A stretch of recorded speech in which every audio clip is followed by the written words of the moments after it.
Hello my dear audience, আজ আপনাদের সাথে ফেসবুকের একটি দুর্দান্ত সেটিং শেয়ার করতে চলেছি।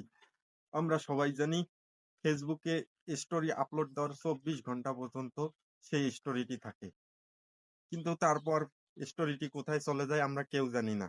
হ্যাঁ প্রিয় দর্শক, আপনার স্টোরি আপনার ফেসবুকেই থাকে। কোথায় থাকে, কিভাবে বের করবেন, চলেন তাহলে শিখে আসি। কাজটি করার জন্য প্রথমে আপনি আপনার ফেসবুক অ্যাপসটি ওপেন করে নেবেন। তারপর প্রোফাইল আইকনে ক্লিক করে আপনার প্রোফাইলে ঢুকে যাবেন। একটু স্ক্রল করলেই প্রফেশনাল ড্যাশবোর্ডের নিচে একটি 3 ডট মেনু দেখবেন, সেখানে ক্লিক করবেন। তারপর এরকম একটি ইন্টারফেস শো করবে। এখন একটু স্ক্রল করলেই একদম উপরের দিকে দেখতে পাবেন আর্কাইভ নামের একটি অপশন রয়েছে, সেখানে ক্লিক করে দিবেন। এখন এরকম একটি ইন্টারফেস আপনাদের সামনে শো করাবে। একদম উপরের দিকে দেখতে পাবেন স্টোরি আর্কাইভ নামের একটি অপশন, সেখানে ক্লিক করবেন।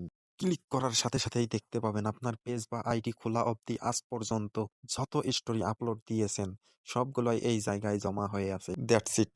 ভিডিওটি একটু হলেও উপকারে আসলে অবশ্যই লাইক, কমেন্ট এবং শেয়ার দিতে ভুলবেন না। ধন্যবাদ।